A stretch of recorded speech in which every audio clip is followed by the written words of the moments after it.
Assalamualaikum warahmatullahi wabarakatuh. Tabik pun. Ya pun.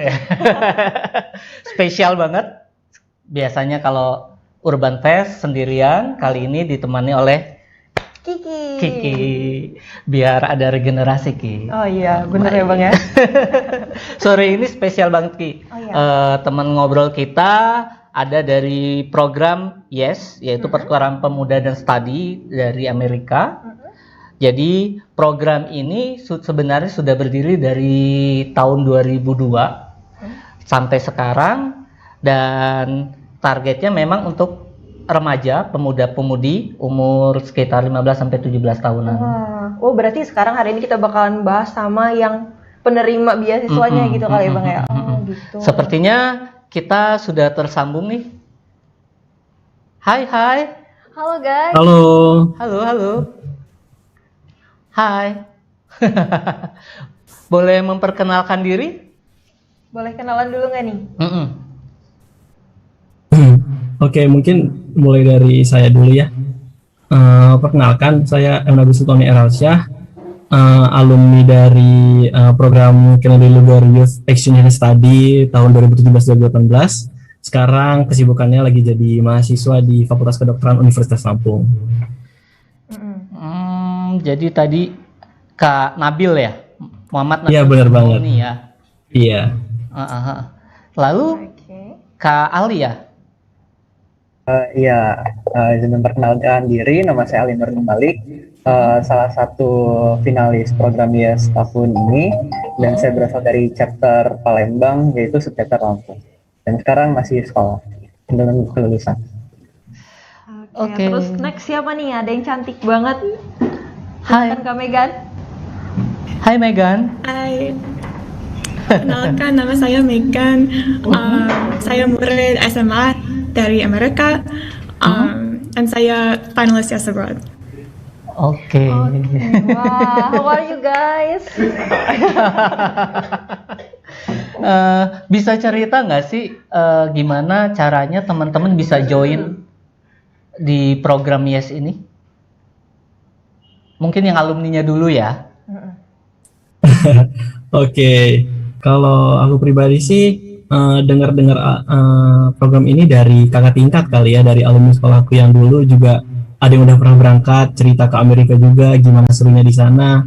Dan terus untungnya mereka sosialisasi ke angkatan aku waktu itu, jadi aku bisa tahu informasinya dan mendaftar deh. Gitu kira-kira penjelasan singkatnya. Waktu itu ikut langsung ke Amerika ya? Pertukarannya. Ada proses di Amerika. Iya, ada proses seleksi dulu sih, tapi ada banyak sih proses seleksinya, harus dilaluin sampai ke seleksi nasional juga. Baru habis itu kita bisa ngurus visa ke Amerika, dan kita baru berangkat ke Amerika di sana sama setahun begitu. Itu proses seleksinya berapa lama tuh, Kak?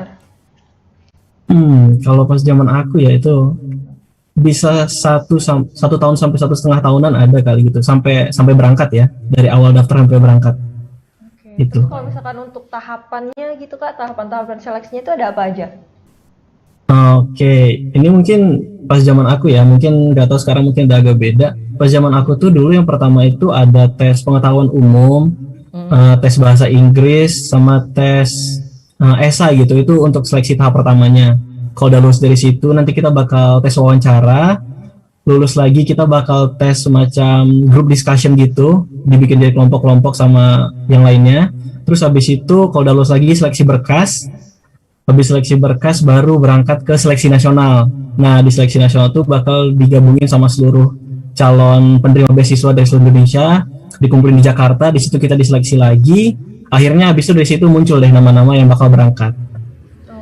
Kalau misalkan dalam satu periode gitu ya Kak ya, dalam satu keberangkatan gitu, itu berapa orang Kak kapasitasnya? Pas tahun aku itu dari seluruh Indonesia itu ada 80. Ada 80. Iya, ada 80.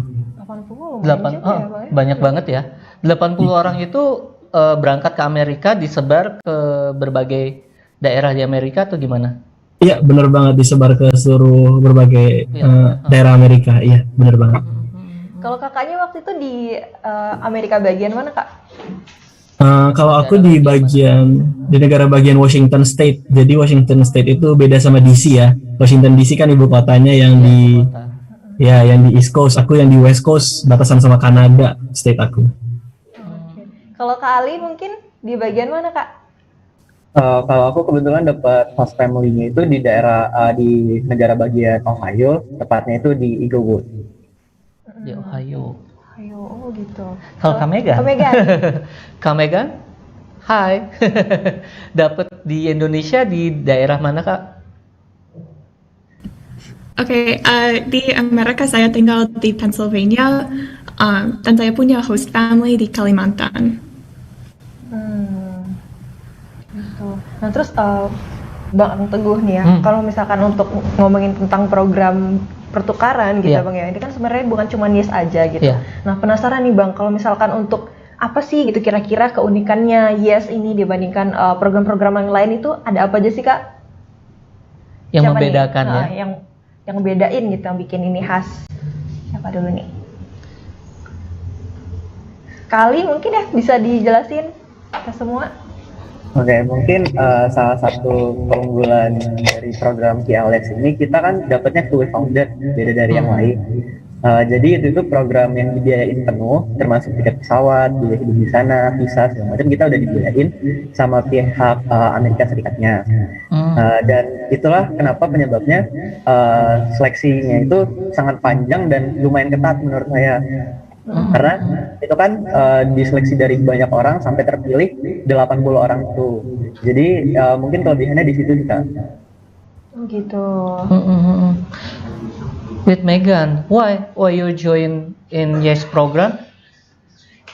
Can you tell me? Yeah, so I actually went to Indonesia in 2018 through the Nestle Y program. So I had already learned a little bit about Indonesia, but I really wanted to spend a year abroad so that I could learn even more. But even though I haven't been able to go abroad this year, I'm still able to improve my Indonesian. I have weekly language instruction, and then I also participate in cultural activities that have allowed me to learn more about Indonesia's history. Okay. Have you come Indonesia before? Yes, I was there for 6 weeks. Oke, keren banget ya ternyata. Terus kalau misalkan untuk di program ini tuh Kak, itu periodenya atau jangka waktunya itu berapa sih ya Bang? Setahun ya Kak, biasanya ya? Dalam 1 tahun gitu, oke. Ketika mengikuti program ini, kita belajar apa ya? Kita tinggal di keluarga Amerika atau keluarga Indonesia atau seperti apa sih Kak? Bisa cerita nggak Kak?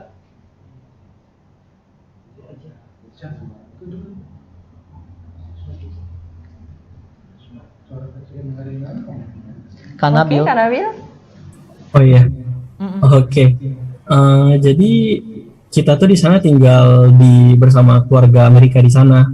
Kita tinggal kan istilahnya host family ya. Mereka yang kita tinggal sama mereka, sehari-hari sama mereka, dan keseharian kita ya sebetulnya kurang lebih kayak seperti di Indonesia juga. Kita berangkat sekolah, kita ada kewajiban untuk belajar di sana, mempertahankan nilai di sana.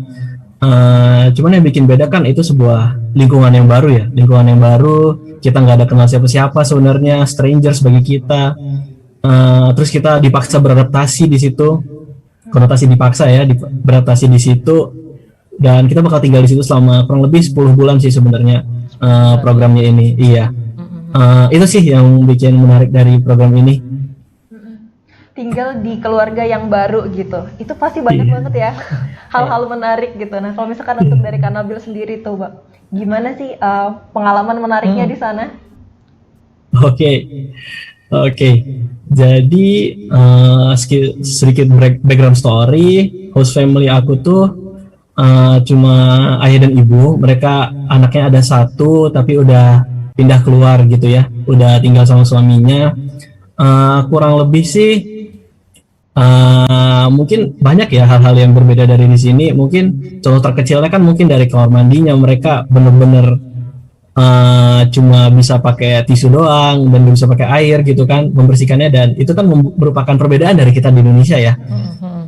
Terus kemudian bagaimana cuaca di sana sangat dingin. Waktu itu saya ingat hari pertama saya nyampe di Amerika tuh kayak, ayo Nabil kita jalan-jalan nih di sekitar komplek di sini gitu kan ya. Dan saya benar-benar jalan-jalan dan itu kedinginan, padahal di sana tuh belum masuk winter gitu kan.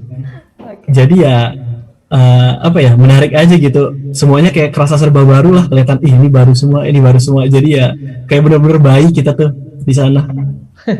Banyak banget penyesuaian ya berarti ya yang dialami. Iya benar banget. Selain ke keluarga baru juga kan harus menghadapi sekolah baru ya Kak. Iya nah, benar banget. Ada nggak sih semacam kayak kayak struggle mungkin ya. Pernah ngalamin nggak Kak penerimaan dari teman-teman sekolah yang baru di Amerika? Jadi sedikit background story lagi, sekolah aku itu cuma ada 200 siswa gitu. 200 siswa itu dari kelas 7 sampai kelas 12. Berarti itu dikit banget ya hitungannya. Dan mereka tuh udah tinggal lama di situ, jadi jatuhnya udah bergeng-geng lah dari kecil begitu kan. Dan tiba-tiba ada aku nih, strangers masuk tiba-tiba, nih siapa nih gitu kan. Jadi mungkin di awal-awal mereka mungkin masih adaptasi sama aku juga masih adaptasi sama mereka belum terlalu dekat. Namun seiring berjalannya waktu, aku bisa dekat sama mereka. Aku punya banyak teman-teman dekat.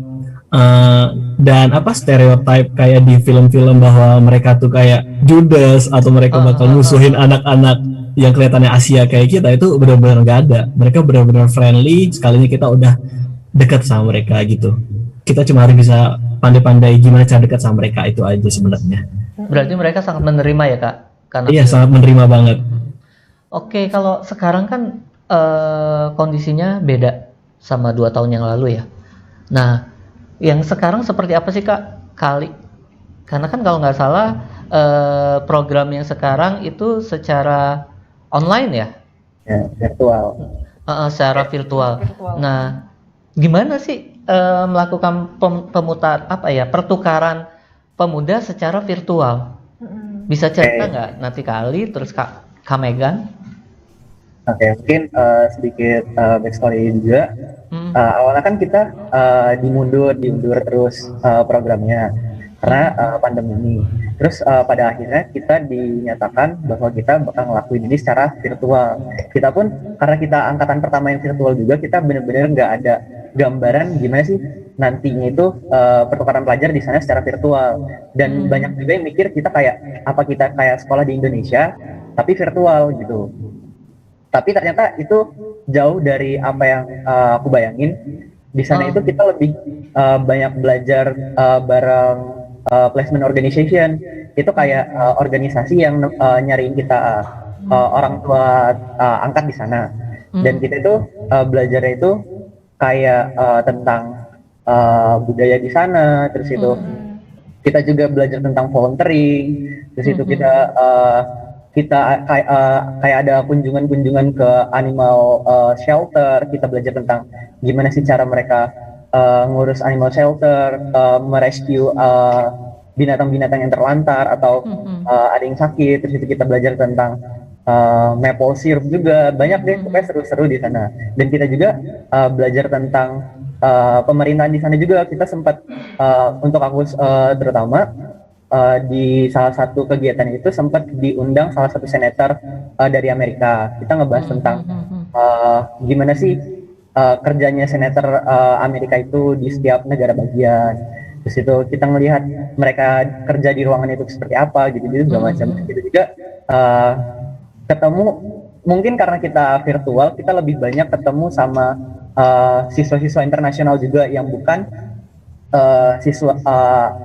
murid dari Amerikanya langsung, karena kan kita terbatas, kita kebanyakan bertemu secara online itu bareng siswa-siswa internasional juga yang lain yang sama-sama penerima beasiswa juga gitu.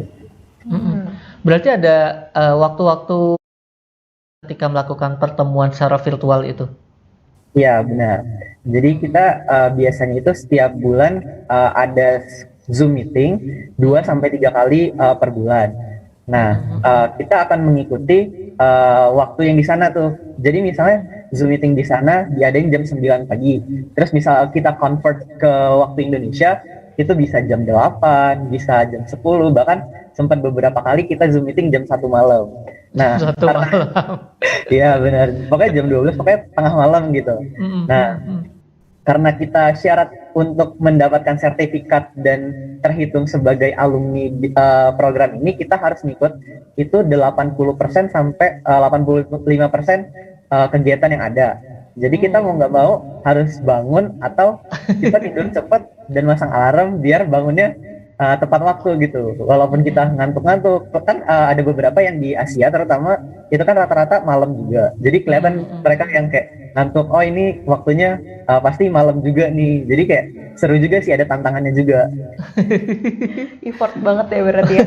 Walau online juga seru juga ya. Nah kalau Megan, apa yang sudah didapat tentang Indonesia selama mengikuti program YES? Meskipun saya belum bisa pergi ke luar negara tahun ini, saya masih dalam kegiatan budaya Indonesia. Setiap minggu saya memiliki pelajaran bahasa untuk berlatih bahasa Indonesia. Saya punya host family virtual, dan saya partisipasi dalam kegiatan budaya seperti membatik dan memasak makanan tradisional dari Indonesia. Kami belajar tentang seni dan sejarah Indonesia juga. Aktivitas favorit saya bermain angklung. Selain belajar barang budaya Indonesia, saya juga pernah mempresentasikan budaya Amerika, presentasi topik termasuk Thanksgiving dan budaya Amerika Serikat. Ada juga kesempatan bagi saya untuk bertemu dengan siswa YES Abroad dari seluruh Amerika Serikat dan siswa YES di seluruh dunia. Kalau boleh tahu, tempat yang paling ingin dikunjungi Megan di Indonesia kemana? Megan ingin kemana di Indonesia? Jogja, Bali?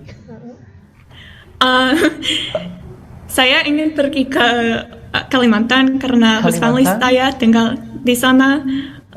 Saya sudah pergi ke Jogja dan Jakarta waktu saya di Indonesia. Ada makanan yang paling disuka, makanan Indonesia? Makan favorit saya di Indonesia nasi goreng. Nasi goreng. Ya. Sudah coba rendang? Ya, saya sudah coba rendang. Gimana? Enak? Ya. Oke. Seru banget ya ternyata. Kan sekarang lagi puasa ya kalau di Indonesia ya. Ada kesulitan nggak, Kak Ali? Karena virtual juga sih ya, jadi nggak terlalu ini ya. Ya, mungkin yang mungkin banyak kesulitan pas kalau programnya secara langsung kayak Kanabil. Mungkin karena kan ada perbedaan waktu puasa di Amerika. Tapi kan aku nggak tahu nih karena nggak ke sana. Mungkin nanti Kanabil bisa cerita. Cuma kalau untuk aku pribadi, selama puasa ini nggak ada yang gimana-gimana sih penghalangnya. Cuma kita lebih banyak cerita sama host family, sama host sister aku juga, sama local coordinator tentang puasa itu gimana, apa yang nggak boleh dilakuin, terus culture di Indonesia gimana kalau menjelang puasa, karena kan setiap negara itu punya culture-nya masing-masing saat Ramadan gitu. Jadi apalagi orang tua aku ini nggak begitu familiar dengan Ramadan atau puasa. Jadi pas aku cerita aku nggak boleh makan, minum segala macam, apapun itu termasuk air putih, mereka kayak kaget dan mereka bingung kok bisa gitu. Sampai mereka sempat pengen coba tapi baru beberapa jam mereka udah nggak pernah. Cuma itu seru banget sih karena kita kan bertukar budaya juga, jadi dan mereka juga tertarik dengan kegiatan puasa kita. Terus aku cerita juga tentang apa sih makna sebenarnya dari puasa ini sama mereka, terus kayak mereka baru ngerti oh ternyata meaningnya seperti ini, dan mereka juga bilang ini hampir sama walaupun kegiatannya beda, cuma meaningnya hampir sama dengan Thanksgiving. Kalau Thanksgiving itu mungkin kan kita berterima kasih dengan keluarga gitu kan, karena bakal ada dinner segala macam. Dan pas aku jelasin tentang Ramadan ini, kalau artinya tentang kita berterima kasih tentang dengan apa yang kita punya, dengan semua rezeki yang kita dapat, makanan yang enak gitu, mereka langsung berpikir kayak oh ini seperti Thanksgiving di Amerika gitu. Kalau Kak Nabil gimana Kak? Kan pada tahun 2018 kan di sana pastinya merasakan puasa dan Lebaran di Amerika ya Kak? Ada perbedaan nggak Kak? Oke, pas tahun aku itu aku ngerasain puasa di sana. Puasa di sana itu gimana ya? Itu kan waktu itu bulan 5 itu berarti di sana udah mau masuk musim panas summer ya. Berarti siangnya lebih panjang. Ini sebetulnya struggle sih buat aku. Soalnya aku tuh sahur tuh jam 3-an. Terus aku tuh buka jam 9. Wah, ibarat lumayan panjang banget. Iya, panjang banget soalnya daerah aku tuh di Amerika tuh ibaratnya Aceh kan Aceh kan apa maksudnya buka paling lama. Di tempat aku juga begitu, buka paling lama di Amerika. Jadi itu struggle banget dan apa ya? Kita tuh nggak dapet vibes puasa di sana karena semua orang kan ya nggak terbiasa dengan puasa dan cuma kita yang tahu kalau kita puasa nih. Jadi kita benar-benar ya apa ya kayak merasa bersyukur lah kalau di Indonesia kan masih ada vibes Ramadannya banget ya. Di sana tuh kayak benar-benar hari biasa aja, sekolah biasa. Cuman bedanya kita nahan lapar sendirian gitu. ketika Lebaran kebetulan di KBRI. Kebetulan aku waktu itu nggak Lebaran di situ, soal pas pertengahan Ramadan itu udah waktunya pulang ke Indonesia. Oh iya. Berarti tidak merasakan Lebaran di KBRI seperti apa gitu ya Kak? Enggak, sayang sekali enggak. Tapi ketika melaksanakan ibadah puasa di Amerika, artinya keluarga di Amerika tahu atau seperti apa Kak untuk memberitahunya? Ya tentunya mereka tahu kan karena saya komunikasikan kan kita nggak enak tuh kita bangun jam 3 kita ke dapur makanan berisik gitu kan. Jadi ya saya pasti bilang kan ngomongnya mom, dad, saya ini besok ada puasa nih, puasa tuh kita nggak boleh makan, kita nanti makannya baru boleh jam segini, terus nanti harus makan jam segini lagi biar nggak kelaparan gitu kan untuk ngejelasin sahurnya. Terus mereka kayak oh ya nggak apa-apa, asal nggak terlalu berisik-berisik aja. Jadi biar nggak berisik-berisik amat tuh saya biasanya dari malam itu udah nyiapin tuh sahurnya apaan nih, dan biasanya simpel-simpel aja sih udah disiapin, terus nanti biar tinggal panasin di microwave aja jam 3 biar nggak ribut juga kan. Terus ya pas buka juga mereka pastinya udah siapin makanan buat kita. Iya nih, ini punya kamu, makanan kamu untuk nanti kamu buka jam 9 karena kan mereka juga bilang maaf ya saya nggak bisa nemenin kamu makan jam segitu soalnya saya nggak tahan, jadi ini ada makanannya aja buat kamu gitu. Tapi kalau misalkan ngomongin soal Ramadan di Amerika gitu ya kayak itu kalau misalkan takjilnya deh, kalau misalkan di Amerika itu gimana tuh Kak Nabil? Waduh, takjilan ya. Bener-bener gak ada sih ya. Saya bener-bener buka di sana kayak langsung makan aja gitu, sama paling minum-minuman hangat kan duluan. Ya nggak ada takjilan kayak langsung ya udah makan berat aja gitu. Nggak ada kolak ya? Wah, nggak ada. Kalau mau bikin sendiri. Es cincau, es cendol. Oke. Terus sekarang kan juga di Amerika ya ada apa ya yang sekarang lagi menjadi perbincangan juga kan tentang apa ya kebencian Asia.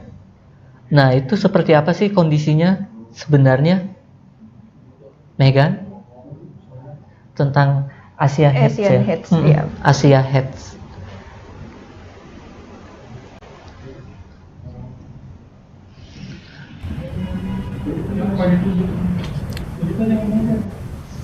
Megan, hi. Yeah, can someone translate the question for me, please? Tentang Asia Hates. Apakah itu berpengaruh juga gitu dalam program YES ini atau gimana? So Megan, they basically ask you what about the Asian hates that are now popular in the USA, and how is the real situation there? Yeah, so I think that right now, like, there's definitely so there was a situation in Atlanta that was definitely like a big deal here, but I don't think that the entire United States is like that. I think that that was just one isolated situation, but I'm really hopeful that since that situation happened, it will be better. But I'm not really sure. Like, I don't think that the entire United States is like that. Oke. Terus Kak, penasaran nih kalau misalkan untuk udah ikut nih ya program YES gitu, nah itu kira-kira ada nggak sih kewajiban-kewajiban dari alumninya gitu, atau hal yang harus dilakukan oleh alumninya gitu sebagai mungkin pasca ya Bang ya, pasca dari program ini, ada nggak kira-kira? Mungkin kalau mengenai alumni ya, jadi setelah ke Indonesia sebetulnya kita nggak punya tanggungan apa-apa. Kita cuman nanti ada suatu project gitu di mana kita nanti sebagai alumni semacam men-give back lah ke society kita juga. Kita semacam ada event. Kalau waktu itu aku ngadainnya eventnya semacam perkenalan program YES ke SMA di daerah aku biar mereka semua pada bisa daftar juga. Dan itu ada biayanya dari pemerintah Amerikanya. Cuman selain dari itu sebenarnya nggak ada kewajiban apa-apa. Cuman kadang-kadang kan kita berangkat dengan ini ya, dibantu sama Yayasan Binaan Terbudaya juga, dan kita tuh selalu merasa kayak Binaan Terbudaya ini udah ngebuat banyak banget buat kita, dan nantinya kita tuh pasti bakal bantu-bantu lagi. Misalnya ada tingkat nih lagi seleksi nasional, nanti kita pasti bantuin. Mereka lagi orientasi nasional nih, nanti kita bantuin jadi panitia. Nggak kewajiban, cuman kita kadang-kadang ngerasa kayak udah tanggungan kita lah sebagai alumni gitu kan. Karena kita udah dibantu diberangkatkan ke Amerika gitu. Kalau Kak Nabil kan ketika ikut program ini masih duduk di bangku SMA ya Kak? Iya benar, saya berangkat pas dari kelas 11 itu, SMA kelas 11. Ketika kembali ke Indonesia setelah ikut program, apakah kembali ke kelas yang lama atau sudah ke kelas yang baru? Tentunya nggak bisa balik ke kelas yang lama ya, karena saya berangkat tuh jatuhnya teman-teman saya kelas 12-an, saya ke Amerika. Jadi pas saya pulang mereka udah pada lulus. Jadi saya pas saya balik, saya ngejalanin kelas 12-nya sama adik tingkat saya. Ya? Iya, gitu. Berarti memang ini ya harus mundur ya, mau nggak mau ya konsekuensi ya Kak ya? Iya, harus mundur setahun. Cuman bagi anak-anak pertukaran pelajar kayak kami itu udah udah termindset di otak kalau nggak, ini seperti ketapel gitu kalau katanya, kita ditarik mundur sedikit untuk nanti melontar jauh ke depan, sangat jauh seperti itu. Jadi kita santai aja kalau kita cuma nunda setahun seperti itu. Cuman kan pengalamannya ya Kak ya? Iya benar, pengalamannya benar. Nah, kalau yang secara daring ya, secara online itu masih tetap sekolah juga kali? Iya, kita di Indonesia kita paginya kita sekolah. Terus kalau misalnya kita ada agenda di situ, malamnya kita ngadain Zoom meeting juga, ikut Zoom meeting sampai setiap sesi itu perkiraan itu sekitar 1 sampai 2 jam, nggak begitu lama. Cuma karena malam kan terasa ya, kita udah banyak aktivitas di awal, terus malamnya ada aktivitas yang lumayan berat karena kita harus berpikir juga di situ. Jadi kayak ngerasa agak lelah juga di situ. Tapi itu seru sih. Tapi seru ya, tetap menikmati ya. Karena ya banyak banget pelajaran yang kita dapat di sana, terutama ada kegiatan-kegiatan juga yang eksklusif dikasih ke kita. Contohnya seperti kemarin ini ada PGLF, itu singkatnya kita dikasih kelas yang mana kita itu diajarin tentang kepemimpinan itu seperti apa, gimana sih cara para pemimpin atau orang-orang besar yang ada di dunia sekarang ini mereka struggle-nya gimana, dan juga kita terutama aku ngerasa beruntung karena pembicara mereka, speaker mereka itu benar-benar orang yang hebat, orang yang terkenal, sampai salah satunya kayak mereka udah kerja di Tesla, itu perusahaannya Elon Musk, dan itu bukan kayak orang biasa atau pegawai biasa, tapi udah kayak manajer di sana lah. Pokoknya mereka itu posisinya tinggi-tinggi di sana. Jadi kayak kita merasa beruntung banget dapat pembelajaran dari orang-orang yang benar-benar expert gitu tentang apa itu kepemimpinan. Jadi kita udah diajarin dari dasar gimana sih nanti kita ngehadapin masa depan yang akan datang. Jadi kita kayak diajarin untuk tidak gelagapan di kedepannya nanti gitu. Sangat luar biasa ya. Iya benar. Kayaknya pengen balik lagi ya. Kalau ada ya kita kembali lagi ikut program ini ya. Harus banget. Ternyata banyak manfaat yang buat saya. Kalau Ali sendiri masih sekolah sekarang ya? Masih SMA kelas berapa, Li? Iya, aku masih sekolah di SMA Negeri 15, sekarang kelas 12. Dan sekarang tinggal nunggu kelulusan aja sih. Tinggal kelulusan ya. Kelulusan jalan pandemi ya. Kalau sekarang. Iya, bener banget. Kata orang-orang kita angkatan pandemi. Rencana mau melanjutkan kemana? Mau ke Amerika? Rencananya mau nyari beasiswa juga, terutama beasiswa yang penuh. Dan targetnya sih ke Amerika karena itu salah satu mimpi yang sangat besar yang pengen aku capai. Jadi targetnya pengen ke Amerika. Cuma kalau misalnya nggak dapet, aku bakal nyari ke seluruh dunia beasiswa mana yang bisa aku dapetin.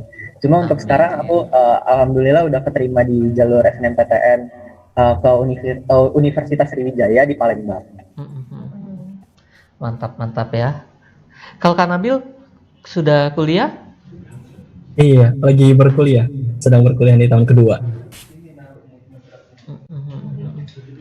Semoga lancar semua ya.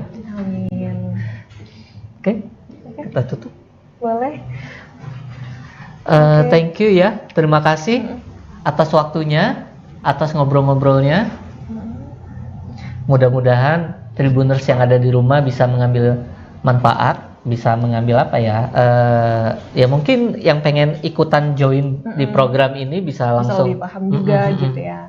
Lebih tertarik gitu untuk join program YES untuk kedepannya. Kak Nabil, terima kasih. Ali, Megan, thank you so much for the time. Oke, sekian dulu Tribuners obrolan sore ini. Jangan lupa untuk terus tontonin Urban Fest ya Bang ya. Iya. Mudah-mudahan apa ya? Ya bisa kembali lagi berdua atau seperti apa. Oke, terima kasih Tribuners. Saya Teguh Prasetyo pamit. Saya Kiki Nabilia pamit. Wabillahi taufiq wal hidayah. Wassalamualaikum warahmatullahi wabarakatuh.